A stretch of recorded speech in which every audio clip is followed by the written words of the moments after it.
If you want to get straight into the recipe, jump to the timestamp shown on screen now.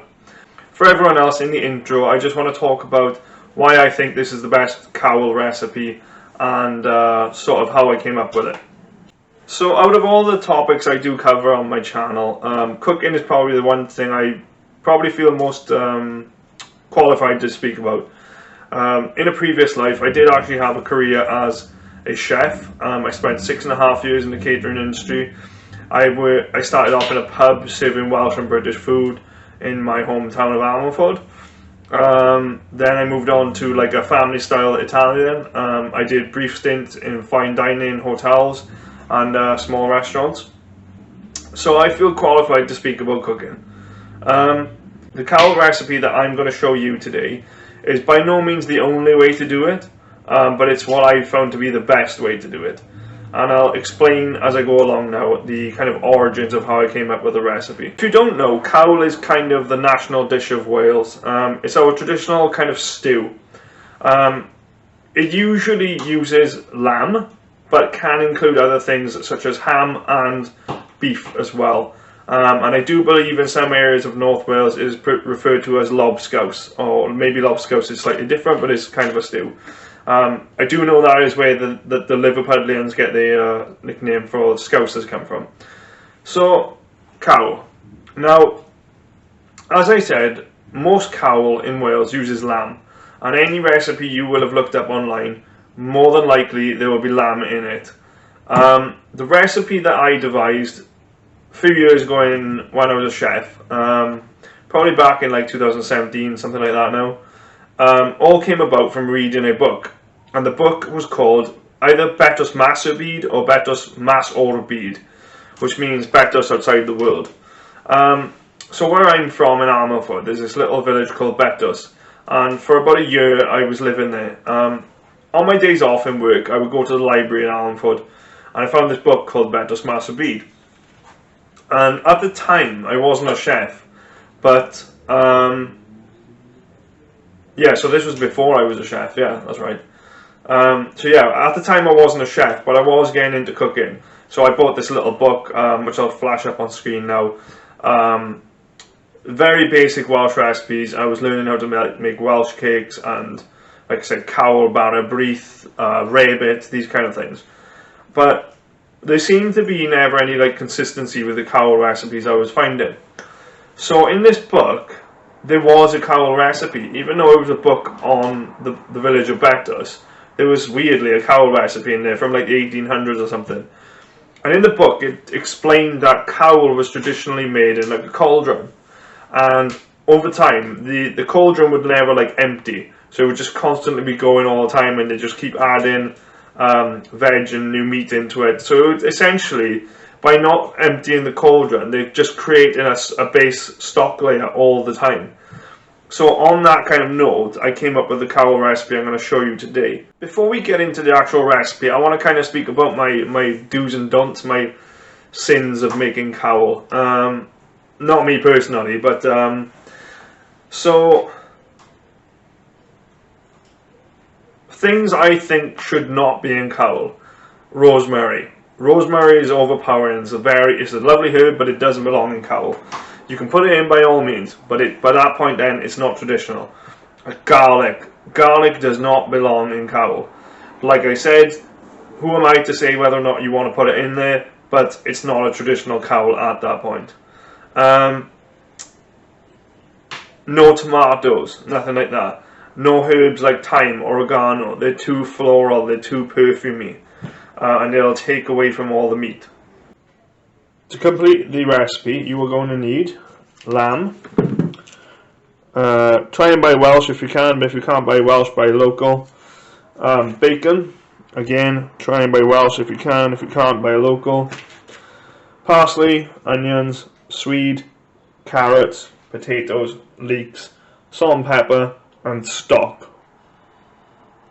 So you will notice that when I showed the ingredients just then, I didn't list any amounts, because the reason for that is because it will all depend on how much cawl you intend to make. I'll be using quite a large pot. I'm not sure how many litres it is, but some sort of normal stock pot size. I would guess around about 20 litres, I think. So yeah, now with this amount of lamb, this is a full kilo of lamb, and I'm probably not going to use the whole thing. With the bacon, as I mentioned earlier on in the video, in the book that I read, Betws Mas O'r Byd, it states that the cauldron is like constantly taking over, and in the cauldron, even if you use lamb, there's always a ham joint in there. So to mimic the flavour of the ham joint, we're going to use bacon. If you want to use a ham joint, by all means do it. Yeah, so the stock that you use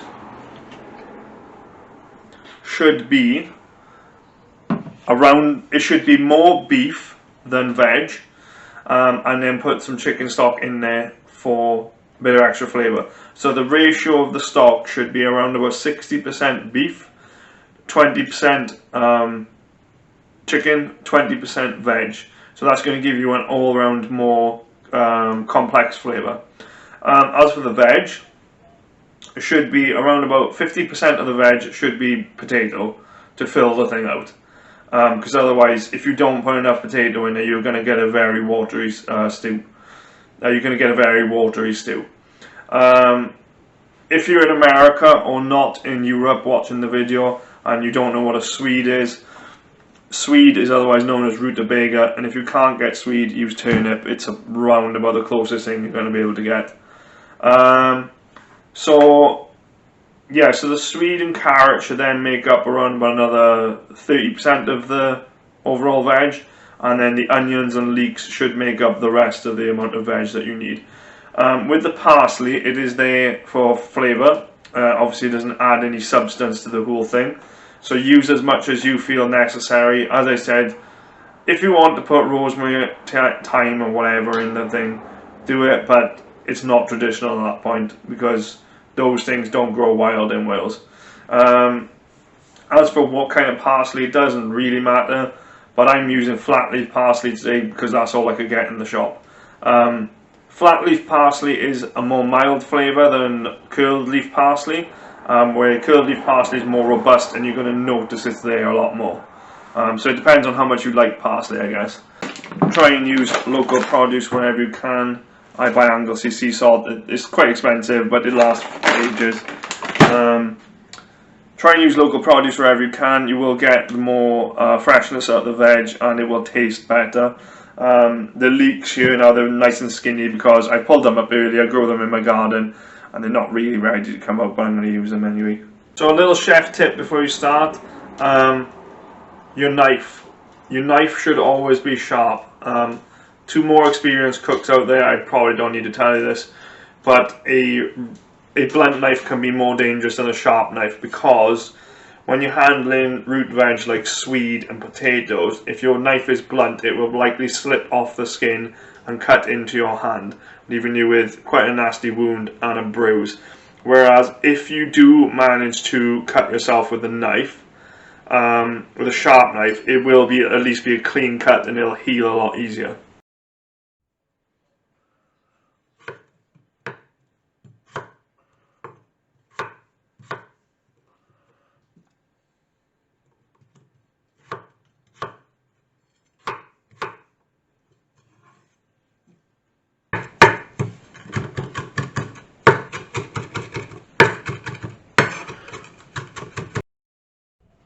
Okay, so now we have our mise en place, we have our swede prepared, we have the leeks prepared, the onions, the carrots, the parsley and the potatoes. All the veg is ready to go. Mix up your stock before you start to make the stew, and have your pepper and your Harlem Mown ready to go. Before we move on to preparing the meat now, quick question for you all: what is the most important thing you need to do before you prepare meat? Wash your hands. Wash your hands before the preparation of the meat and wash them afterwards. Why? Because you do not want to give yourself food poisoning. I will be using a different chopping board as well, but if you've noticed now with the way I prepared the food, I've done the veg first and then the meat afterwards, because there is less chance of me giving myself food poisoning.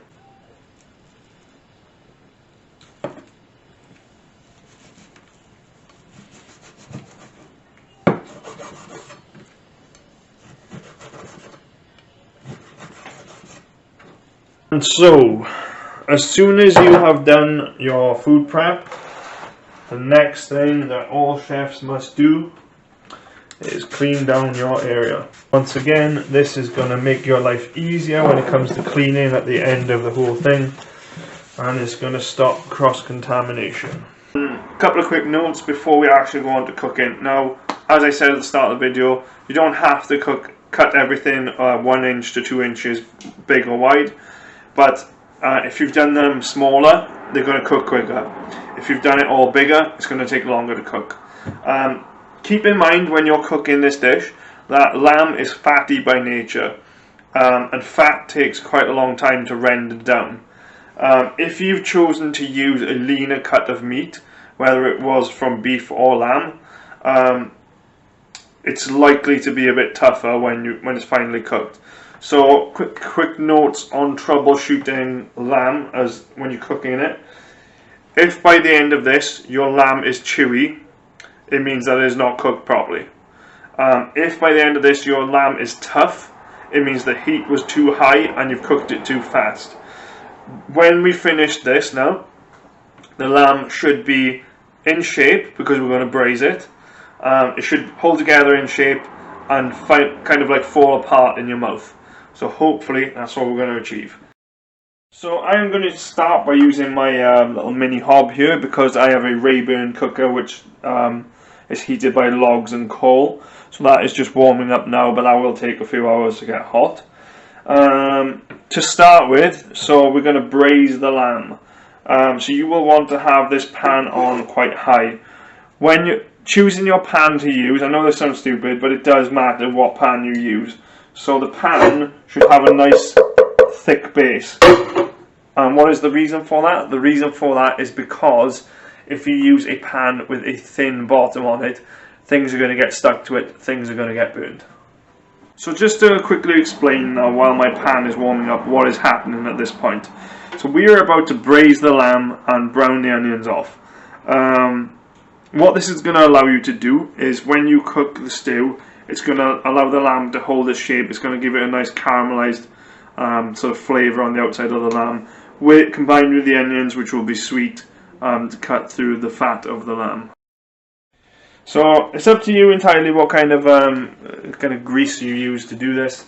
I'm using beef dripping. I switched over to beef dripping a couple of years ago when I found out how bad vegetable fats are for you.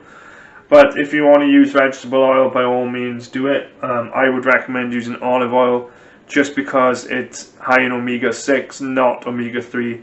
If you don't know, omega-3 is inflammatory and it makes you look fatter than you actually are. So in goes my beef dripping. So now I will just allow that to render down and become liquid. Just one quick note on using olive oil to cook. Olive oil has a low burning point. I think it is around about 200 degrees. So if you leave the pan unattended with olive oil in it, it might well catch fire. So as you can see now, my beef dripping has more or less become liquid. So I'm now going to put the onions and the lamb in together. I'm going to put the onions in slightly before the lamb. So sizzling is good.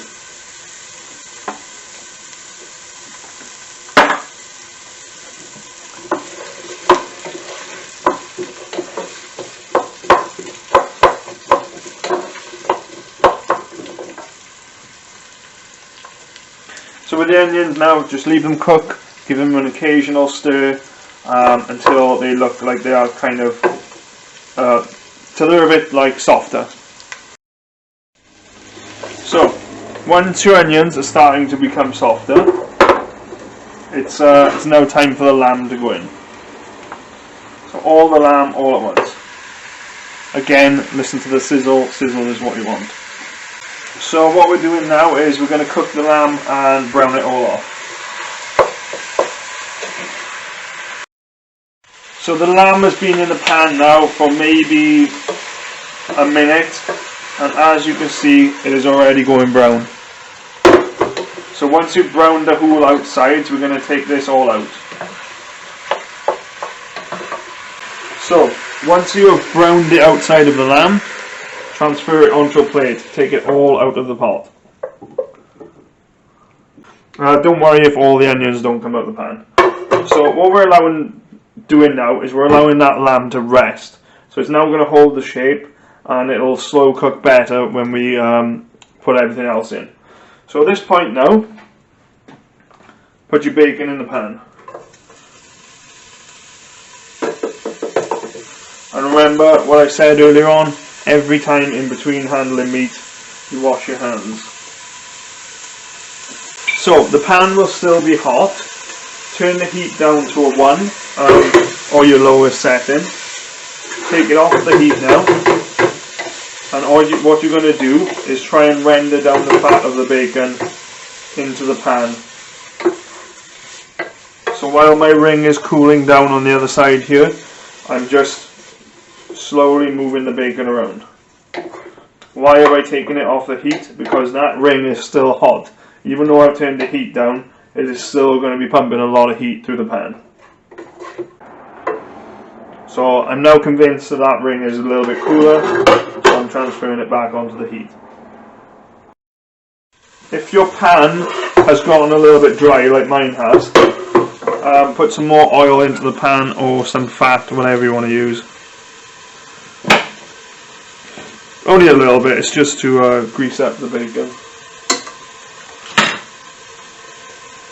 So just continue stirring the pan now, working that bacon down.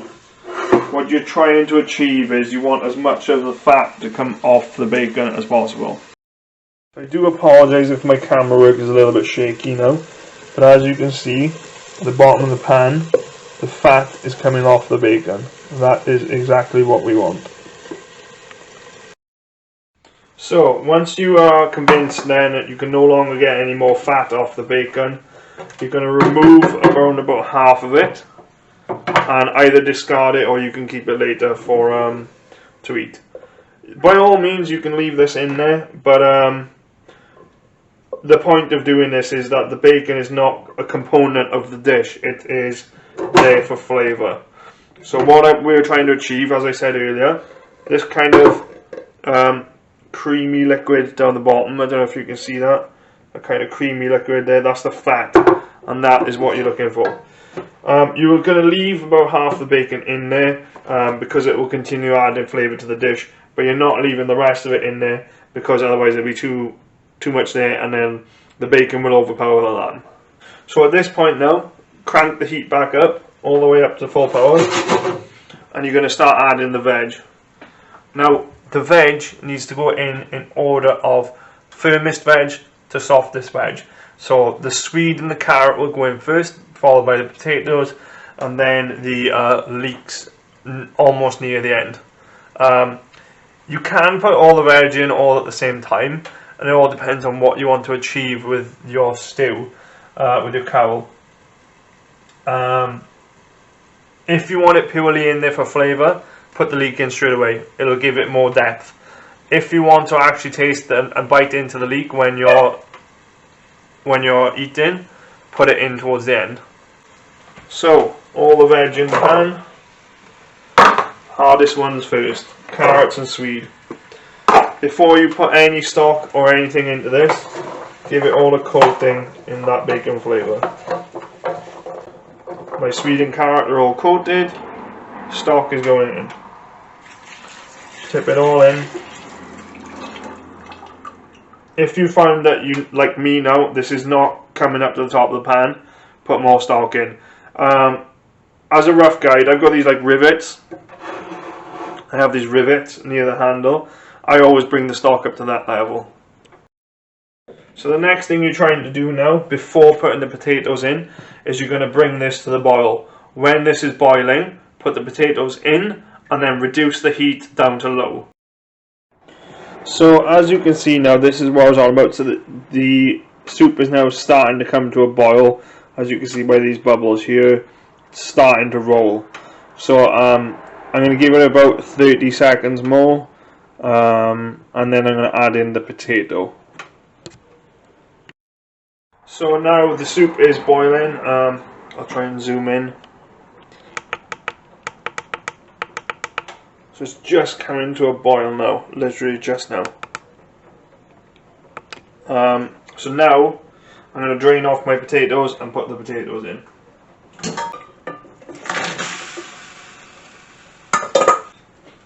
So potatoes in, just give it all a stir, allow it to come back to the boil. You will need to allow this to come back to the boil because you've just put cold potatoes in hot water, so it will have slightly decreased the temperature of the water.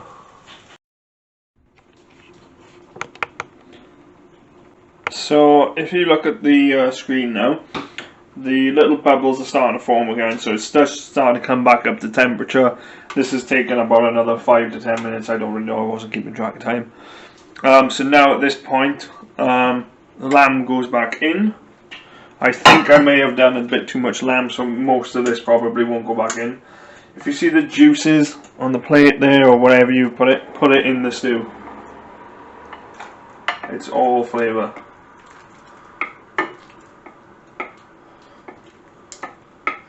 So try and get as much back of this into your pan, and yeah. But obviously you don't want your pan to overfill. Mine is just brimming now. At this point, put the leeks and the parsley in the stew and just let it cook. The longer you leave this, the more the fat in the lamb will render down, and the softer, the more tender the meat will get, and the better it will taste. So this is the bubbles I was talking about now. So I've just turned this down to 1 or 2 rather. But I've just turned the heat down on this now, and I will come back to this every 15 minutes to half an hour to give it a little stir, and I'll skim the scum off the top there. Can you see all that like really gross shit? That really gross stuff there, that's the scum. Try and skim it off and put it aside into a different bowl, and then just discard it later on.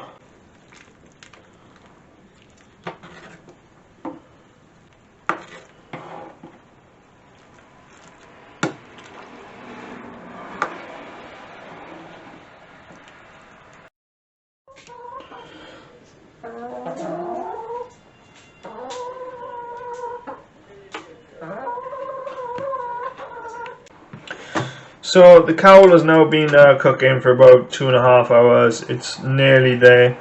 I just pulled out one of my larger chunks of vegetables and tested it, and it's fallen apart. So the veg is already cooked now. The meat will more or less be around about there. So I'm just bringing it back up to the boil now. So I've just increased the temperature, where I'm now going to season it and then serve it. As far as how much seasoning you should do, it is entirely up to you. As chefs would say, season to taste. Because the amount of pepper that you like might not be the same as me. The amount of salt that you like might not be the same as me. Especially with the salt as well, it will also kind of depend on the meat. Because sometimes the meat can be salty. And the bacon especially will make it salty.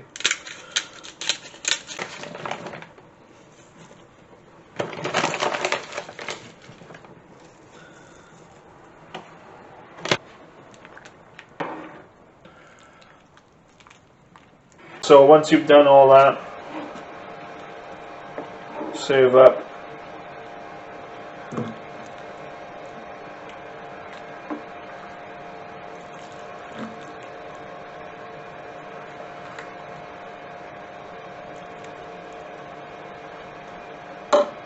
And it should look something like this.